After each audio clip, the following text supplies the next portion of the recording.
ঘৰৰ বৈদ্যুতিক মটৰ চুৰিকাণ্ডত নামিছে এইবাৰ বিদ্যুৎ বিভাগৰ কৰ্মচাৰী। ঘৰৰ পৰাই চুৰি কৰি লৈ যায় মটৰ। গৃহস্থই দেখা নেপালেতো কথাই নাই, দেখা পালে কয় মই বিদ্যুৎ বিভাগৰ কৰ্মচাৰী। এয়া আমি কোৱা কথা নহয়, খুদ ভুক্তভোগীয়ে কৰিছে এই অভিযোগ। প্ৰথমে এই যুৱকজনৰ মন্তব্য শুনক। ঘৰৰ ব্যৱহাৰ কৰা মিটাৰটো আৰু মটৰটো লৈ গ'ল, 0 পাৱাৰী মটৰ। বিল ক্লিয়াৰ আছে, আকৌ ঘৰত মানুহ নাই, সিহঁতে আহি উঠাই লৈ গ'ল। কোনে নিছে? ফকৰুদ্দিন লাইনমেন। বিলটো ক্লিয়াৰ আছে, তাৰ ঘৰৰ পৰা গৈ 1000 টকা দি ছুটাই নিছোঁ। আপোনাৰ বিল ক্লিয়াৰ আছিলে? ক্লিয়াৰ আছে। কিয় কাৰণে নিছে? নাজানো কিয় পৰা। 1000 টকা দি আনিছে পিছত তাৰ ঘৰৰ পৰা। যেতিয়া নিছে আপোনাক কিবা কাগজ পত্ৰ দিছে নে? একো কাগজ পত্ৰ দিয়া নাই, এনেই লৈ গৈছে। এইজন ফকৰুদ্দিন জুৰিয়া মেলেকাঠিঙত বিদ্যুৎ বিভাগৰ অস্থায়ী কৰ্মচাৰী। ফকৰুদ্দিনৰ আছে আৰু 2 সহযোগী। এইবাৰ শুনক এইজন ভুক্তভোগীৰ অভিযোগ।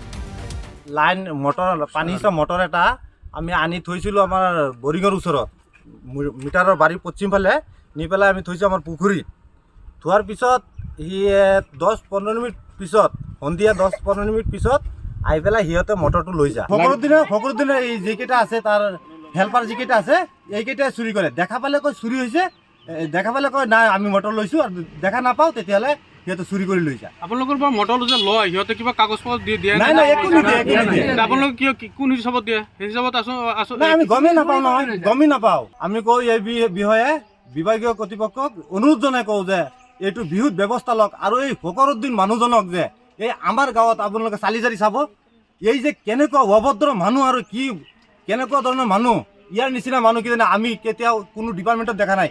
খালি কথাই ক'ব SDO ছাৰক আমি পইচা দিব লাগে, SDO ছাৰক পইচা দিব লাগে।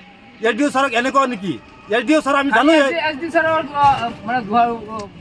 SDO ছাৰ এনেকুৱা সুন্দৰ মানুহ আমি জানো, ইমান ডাঙৰ এজন অফিচাৰ মানুহ, এই আমাৰ গৰীব দুখীয়া মানুহৰ কাৰণে SDOৰ কথা কৈ পইচা লয় নে SDO নিজে খায় বুলি আপোনালোকে জানে? SDO ছাৰৰ কথা কৈ লয়, কিন্তু SDO ছাৰে খায় না নাখায় সেইটো আমি নাজানো। কেৱল ইমানেই নহয়, ফকৰুদ্দিন বাহিনীৰ বিৰুদ্ধে বিভাগীয় বিদ্যুতৰ খুঁটা বিক্ৰীৰো আছে অভিযোগ। লাইনমেন ফকৰুদ্দিন আৰু তাৰ হেল্পাৰ দুজনে মানে 5000 টকা মোৰ তাত পৰা ল'লে। মোৰ পৰা মানে মোৰ সৰু ভাইটিৰ পৰা ল'লে 5000 টকা বিক্ৰী কৰিলে।